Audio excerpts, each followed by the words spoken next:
তার আছে, ঈমান যার আছে, আল্লাহর কাছে তার দাম আছে। সুম্মা লাতুসআলুন্না ইয়াওমাইযিন আনিন নাঈম।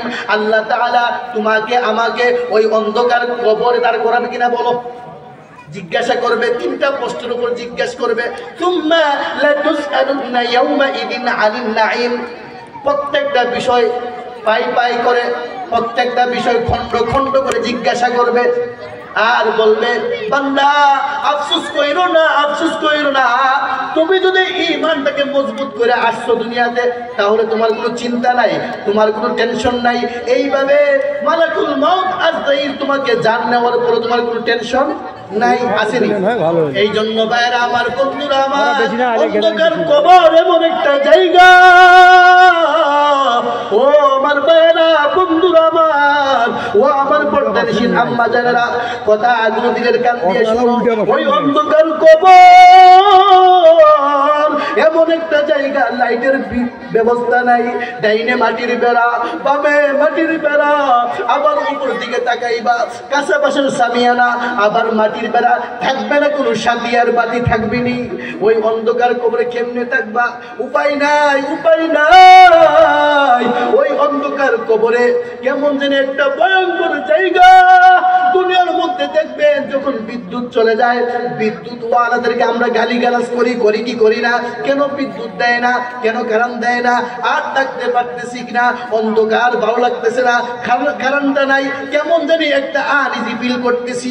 ঠিক তেমনি ভাবে ওই অন্ধকার কবরে বাঁচাও বাঁচাও বললেও কাজ হবে না, চিৎকার দিবা কিন্তু কেউ শুনবে না, শুনবিনি।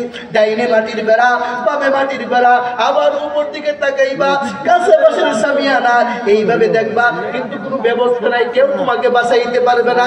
এটা আমার কথা নয়, আমার আল্লাহ বলেন, ইযা যুলজিলাতিল আরদু জিলজালাহা ওয়া আখরাজাতিল আরদু আথকালাহা ওয়া ক্বালাল ইনসানু মা লাহা ইয়াওমাইযিন তুহাদ্দিথু আখবারাহা।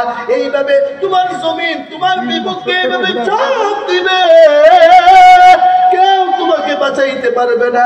এই জন্য ভাইরা আমার, দুনিয়ার মধ্যে যাই কিছু করো না কেন, এখন থেকে নামাজটা ধরো, এখন থেকে আল্লাহর জিকির করো, আল্লাহর ইবাদত বেশি বেশি করিয়া করো। এই দুনিয়ার মধ্যে তুমি যা কিছু করতেছো, তোমার সম্পদের ভাগ তোমার সন্তান নিবে, তোমার সম্পদের ভাগ তোমার আত্মীয় স্বজন নিবে, পাড়া প্রতিবেশীরা নিবে, কিন্তু তোমার গুনার ভাগ কেউ নিতে চাইবে না। ঠিক কিনা বলো? এ আমার যুবক ভাইয়েরা, তোমাদের কাছে আমি একটা প্রশ্ন রেখে যাই, তুমি গুনাহ করতেছো কার জন্য? আর ওই গুনার দায়ভার নিবে কে? ঠিক কিনা? আমরা গুনাহ করতেছি কার জন্য, আর ওই গুনার দায়ভার নিবে কে? নিবে কেউ? এই জন্য ভাইরা আমার, বন্ধুরা আমার, এমন একটা দিন আসবে যেই দিন, আজকে তোমাদেরকে দুইটা চক্ষু দিয়েছে, শক্তি দিয়েছে, আমার দিকে তাকায় আছো, ঠিক কিনা বলো? আজকে তোমার দুইটা কানের আওয়াজ দিয়েছে, দুই কান দিয়ে আমার কথাগুলো শুনতেছেন। তোমার আমার দুইটা হাত দিয়েছেন, হাত লড়াইয়া লড়াইয়া যা ইচ্ছা তাই করতেছি। তোমার পা, আমার পা, যা ইচ্ছা তাই করতেছি। কিন্তু এমন একটা দিন আসবে যেই দিন তোমার দুইটা চক্ষু আর খুলবে না, আর খুলবে না, তোমার দুইটা হাত আর লড়বে না, তোমার দুইটা পাও আর লড়বে না। দুইটা চক্ষু দিয়ে যা মনে চায় তাই কিন্তু আমরা করতেছি, দুই হাত দিয়ে যা মনে চায় তাই করতেছি। কিন্তু এমন একটা সময় আসবে, নিজের গোসলটাও নিজে নিতে পারবো না, নিজের কাপড়ের কাপড়টাও নিজে পরতে পারবো না। আসবে কিনা বলেন? এই দিন সবাই আসবে। এই জন্য অনুরোধ করে বলি, ক্ষমতা দেখে লাভ নাই। এই জন্য যা কিছু করবো কার জন্য? দুনিয়ার মধ্যে তুমি অর্থ সম্পদ জমায়ে গেছো, ওই অর্থ সম্পদ নিয়ে তোমার আত্মীয় স্বজন পাড়া প্রতিবেশী লাগাইবে কারাকারি, আর আল্লাহ তাআলা ফেরেশতাদেরকে দিয়া ওই অন্ধকার কবরে লাগাইবে মারামারি। ঠিক কিনা? এই জন্য যা কিছু করো না কেন কার জন্য করতে হবে? আল কারিআ মাল কারিআ। আমার আল্লাহ ইসরাইলকে যখন আমি অর্ডার দিব, পারমিশন দিব, আল কারিআ, এমন একটা বিকট আওয়াজ হবে, এমন একটা বিকট আওয়াজ হবে, তরতর তরতর শরীরটা কাইপা উঠবে। মাঝে মধ্যে দেখবেন গাড়ির চাকা পালচার হয় কিনা, গাড়ির চাকা বাস্ট হয় কিনা, আশেপাশে কেউ থাকলে বিকট একটা আওয়াজ হয়, হয় কি হয় না? আশেপাশে যখন বিদ্যুতের কানেকশন কি হয়, ফায়ার করে, করে কি করে না?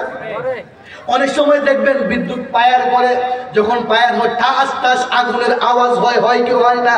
ঠিক তেমনি ভাবে আমার আল্লাহ কয় আমি ইসরাফিলের মাধ্যমে এমন একটা বিকট আওয়াজ দিব, মানুষ দৌড়াইবে আর বলবে কোথায় যাব? কুল্লু মান আলাইহা ফান।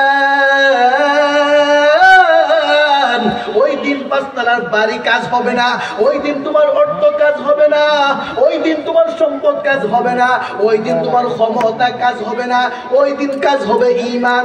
ঈমান, তুমি যদি নামাজটা পড়ো তো জান্নাত পাইবা, ঈমানটা যদি মজবুত হয় তো জান্নাত পাইবা, আল্লাহর বিধিবিধান মেনে চললে তো জান্নাত পাইবা। আর যদি এইগুলো না মেনে মেনে মেনে তোমার জীবনটাকে চালাও, ওয়ায়াবকা ওয়াজহু রাব্বিকা যুল জালালি ওয়াল ইকরাম। বান্দা তুমি ভালো করেই জানো আমি আল্লাহ একদিন এমন ভাবে দুনিয়াটাকে ধ্বংস করব, কোনো কিছুই থাকবে না, সব কিছু ধ্বংস হয়ে যাবে। ওয়ায়াবকা ওয়াজহু রাব্বিকা যুল জালালি ওয়াল ইকরাম, একমাত্র আমি আল্লাহর অস্তিত্ব ঠিক থাকবে। এই দিন আসবে কিনা বলেন? আপনারা কি আমার কথা বুঝতেছেন না? আমি সিলেট থেকে আসছি, আমার দেশের বাড়ি সিলেট। আপনারা কি আমার কথা বুঝেন না? যদি আমার চেষ্টা করি আমার আপনাদের বুঝাইবার জন্য যে ভাষাটা ওইটা প্রয়োগ করতেছি, যদি আমার দেশের ভাষা বলি কিছুই বুঝবেন না, মনে হবে কি কবর জিয়ারত চলতেছে। কি চলতেছে? কবর জিয়ারত চলতেছে। কবর কোনো কথা হয়নি। কথা বলেন। চট্টগ্রাম আর সিলেট এদের ভাষা শুনলে মনে হয় না জানি কি বলতেছে, আমি ভালো চলে মনে হয় আজরাইল সামনে চলে আসছে, এমন অবস্থা হয়ে যায়। এই জন্য চেষ্টা করতেছি আপনাদেরকে বুঝাইবার জন্য, বুঝতেছেন তো ইনশাআল্লাহ? এই জন্য ভাইরা আমার, বন্ধুরা আমার, চলবে আলোচনা চলবে। মালাকুল মাউত আজরাইল সবার কাছে আসবে কিনা বলেন? কুল্লু নাফসিন যায়িকাতুল মাউত। এই আয়াতটা প্রায় মানুষই পারেন কিনা? সবাই জানেন। সুম্মা ইলাইনা তুরজাউন, আল্লাহর কথা কি বাস্তব না অবাস্তব? সন্দেহ আছে? বেজাল আছে? কিয়ামত পর্যন্ত এই কোরআনের একটা অক্ষর কেউ মুছে দিতে পারবে না। পারবে?